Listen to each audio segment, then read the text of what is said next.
बड़ी बात है कि जिस बिल को लेकर पिछले 27 साल में देश ने हंगामा ही हंगामा देखा, बिल की कॉपी फाड़े जाते देखा, बिल को लेकर सदस्यों में छीना झपटी देखी, ऐसा इस बार दोनों सदन में एक बार भी नहीं हुआ है। तब दस्तक देता सवाल 2 दिन में यह उठा है कि क्या महिला आरक्षण बिल बीजेपी का वो दांव है जहां विपक्ष ने ओबीसी आरक्षण की मांग का पेच लगा दिया है। ये ओबीसी समाज का अपमान है। ओबीसी का ध्यान नहीं रखा, ओबीसी की चिंता नहीं की, ओबीसी की महिलाओं के आरक्षण की व्यवस्था की गई।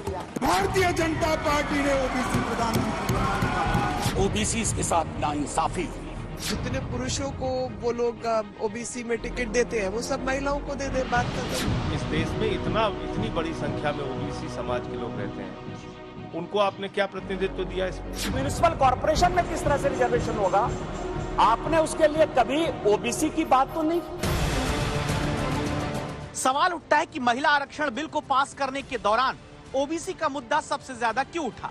क्या इसलिए क्योंकि महिला आरक्षण बिल का विरोध करते विपक्षी दल दिखना नहीं चाहते थे और समर्थन करके नरेंद्र मोदी की सरकार बीजेपी के साथ खुद को खड़ा दिखाना नहीं चाहते थे?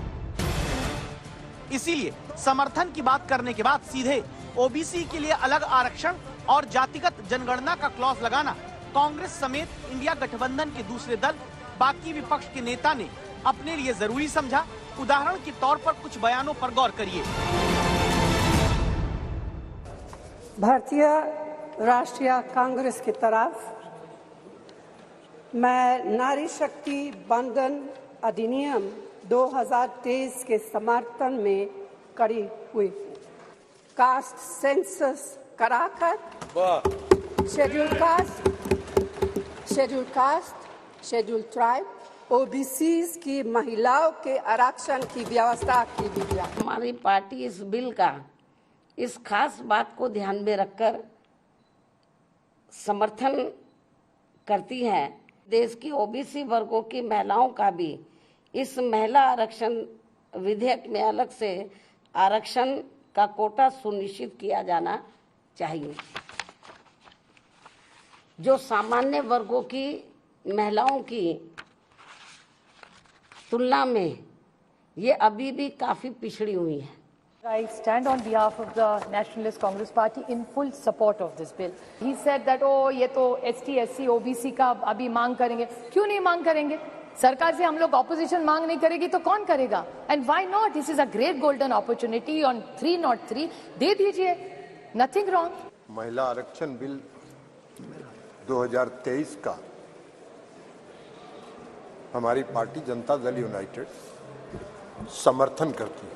अगर ये बिल आपने महिला आरक्षण बिल लाया, इसमें भी अति पिछड़ों को आरक्षण दिया जाना चाहिए, उनके भी आरक्षण का प्रावधान महिलाओं को होना चाहिए।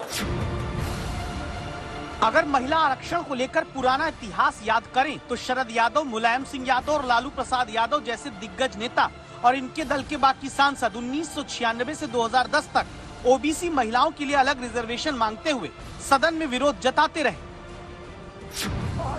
लेकिन अब 2023 में कांग्रेस ने अपना स्टैंड ओबीसी को लेकर बदला है और आरजेडी, जेडीयू, समाजवादी पार्टी की तरह ओबीसी वाली मांग खुद भी उठाई। जबकि 2010 में राज्यसभा से जब बिल महिला आरक्षण का यूपीए सरकार के दौरान पास हुआ, तब ओबीसी की मांग करते अपने ही साथियों से अलग राय यूपीए की चेयरपर्सन रही सोनिया गांधी रखती थी। कांग्रेस की जो अध्यक्षा रही सोनिया जी, उनका एक इंटरव्यू था 2010 के बिल पास होने के बाद, जिसमें उनसे सवाल पूछा गया कि आपने ओबीसी को और मुस्लिम महिलाओं को आरक्षण क्यों नहीं दिया, तो उसमें उन्होंने कहा कि ये राजनीतिक दलों पर निर्भर करता है, वो क्यों नहीं ओबीसी महिलाओं को और मुस्लिम महिलाओं को टिकट देते। 2008 में आप राज्यसभा के अंदर इस बिल को लेकर आए थे और 2010 में आपने इसको पारित कराया था। आज आप कांग्रेस पार्टी के तरफ से ये विषय ओबीसी कोटा का जो उठाया जा रहा है, मेरे मन में जिज्ञासा है कि उस समय जब राज्यसभा में लाके बिल पास कराया था, तब क्या पिछड़े समाज की महिलाओं को कोटा दिया जाए, ये विषय आपके संज्ञान में आपकी पार्टी की प्रायोरिटी था या नहीं था? और अगर उस वक्त आपकी पार्टी की प्रायोरिटी नहीं था, तो क्या ये नया ख्याल अभी अभी आया है? यानी कांग्रेस का स्टैंड महिला आरक्षण बिल में ओबीसी को लेकर अब बदला तो इसकी वजह क्या है? चुनावी राजनीति के दो बड़े विश्लेषक संजय कुमार और विजय त्रिवेदी की बात ध्यान से सुनिएगा। इसकी वजह बहुत साफ है। अगर महिला आरक्षण बिल की बात करें तो किसी भी पार्टी के लिए महिला आरक्षण बिल का विरोध कर पाना संभव नहीं है। सोशली डिजायरेबल है, इसकी चर्चा बहुत दिनों से हो रही है, और कोई भी पार्टी अगर महिला आरक्षण बिल का विरोध करेगी तो उससे इस बात का डर रहेगा कि महिलाओं का वोट उनकी पार्टी की तरफ से खिसक जाएगा। अब सवाल क्या है, आप कैसे अपने विरोध को दर्ज कराएं? क्योंकि बिल्कुल साथ खड़े होने का मतलब है प्रधानमंत्री नरेंद्र मोदी का साथ देना, बीजेपी का साथ देना।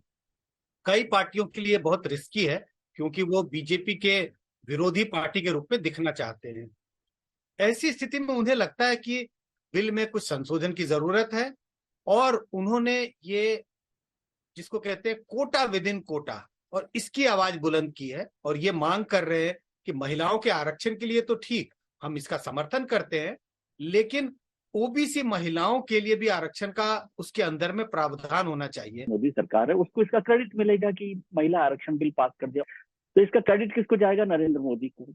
अब इस क्रेडिट को नहीं चुराया जा सकता, तो इसलिए जरूरी है कि उसमें कुछ ना कुछ सवालिया निशान खड़े किए जाए। जाहिर है कि वो सवालिया निशान ओबीसी आरक्षण को लेकर, मुस्लिम आरक्षण को लेकर किए जा सकते। जब ये सत्र, विशेष सत्र बुलाया गया था संसद का, उस समय बहुत अटकलें भी हुई थी कि क्या खास होने वाला है। लेकिन देखिए, पहले महिला आरक्षण बिल को इंट्रोड्यूस किया गया लोकसभा में। कल जब इस पर वोटिंग हुई है तो ऐतिहासिक तरीके से ये पास हुआ है, जहां पर केवल 2 सदस्यों ने इसके विरुद्ध जबकि 454 सदस्यों ने इसके पक्ष में वोट दिया। लगभग 8 घंटे तक संबोधन हुआ, अलग अलग पार्टियों के जो सदस्य हैं उन्होंने अपनी बात रखी। 60 सदस्यों ने अपनी बात रखी थी, जिसके बाद वोटिंग होने के बाद लोकसभा से पास हुआ था, और आज राज्यसभा में दिन भर इस पर बहस हुई है और अब वोटिंग राज्यसभा में जारी है। आज राज्यसभा में ये एक तरह से कहिए कि इतिहास रचने के लिए ये वोटिंग वहां पर चल रही है। सारे दल अलग अलग बातों को लेकर भले ही अलग मत अपने दे दें, मसलन ओबीसी को अलग आरक्षण जिसकी हम चर्चा कर रहे हैं, लेकिन उसके साथ ही जब महिला आरक्षण की बात आती है तो सीधे तौर पर सभी पार्टियां इस बिल के पक्ष में ही नजर आती हैं। लेकिन महिला आरक्षण बिल का इतिहास अगर रचा जा रहा है तो नाम बीजेपी का ही आएगा। बस यही विपक्ष नहीं चाहता है, ये राजनीतिक विश्लेषक बताते हैं। तब सवाल है कि ओबीसी आरक्षण की मांग करता विपक्ष क्या चुनौती रख पाएगा एनडीए के सामने? चूल्हा मिट्टी का, मिट्टी तालाब की, तालाब ठाकुर का, भूख रोटी की, रोटी बाजरे की, बाजार खेत का, खेत ठाकुर का, बैल ठाकुर का, हल ठाकुर का, हल की मूठ पर हथेली अपनी, फसल ठाकुर की, कुआं ठाकुर का, पानी ठाकुर का, खेत खलिहान ठाकुर के, गली मोहल्ले ठाकुर के, फिर अपना क्या, गांव, देश, शहर। 1980 में लिखी गई कविता पढ़कर लालू यादव की पार्टी के सांसद मनोज कुमार झा 2023 में पूछते हैं कि महिला आरक्षण में पिछड़े वर्ग के लिए क्या है, वो पिछड़ा वर्ग जिससे खुद देश के प्रधानमंत्री आते हैं। जय हिंद, जय हिंद। आपके लिए पिछड़ी जाति में पैदा होना वो राजनीति का खेल होगा, मेरे लिए पिछड़ी जाति में पैदा होना मां भारती की सेवा करने का सौभाग्य है और कुछ नहीं। देश का वो पिछड़ा वर्ग जिसे आगे करने के नाम पर होती आई राजनीति में लंबे वक्त तक बहुत से नेता उत्तर भारत में आगे आए, लेकिन जो ओबीसी वोट क्षेत्रीय दलों के साथ मजबूती से पहले जुड़ा रहा, वो धीरे धीरे कैसे बदला, इसे इस गणित में देखिए। 1999 के लोकसभा चुनाव में कांग्रेस को 25%, बीजेपी को 19% ओबीसी वोट मिला, क्षेत्रीय दलों को 56%। 2009 के चुनाव में बीजेपी कांग्रेस के बीच ओबीसी वोट का फासला बहुत कम हो गया, 24% कांग्रेस पाई, 22% बीजेपी। क्षेत्रीय दल अभी भी ओबीसी वोट का 54% हिस्सा हासिल करते हैं। 2014 से देश में पिछड़े वर्ग के वोट देने के पैटर्न में बड़ा बदलाव आया। कांग्रेस का ओबीसी वोट घटकर 15% हुआ, बीजेपी का बढ़कर 34%। और क्षेत्रीय दलों का 51% के आसपास रहा। 2019 में आकर कांग्रेस को ओबीसी वर्ग से 15% वोट ही मिला, लेकिन बीजेपी का वोट ओबीसी की तरफ से 44% तक पहुंच गया और अन्य दल यानी क्षेत्रीय दलों के पास 41% ओबीसी वोट आया। इसी वोट के दम पर बीजेपी सदन में महिला आरक्षण बिल पर बहस के दौरान ओबीसी आरक्षण की मांग का सियासी गणित लगाते विपक्ष को जवाब देती है।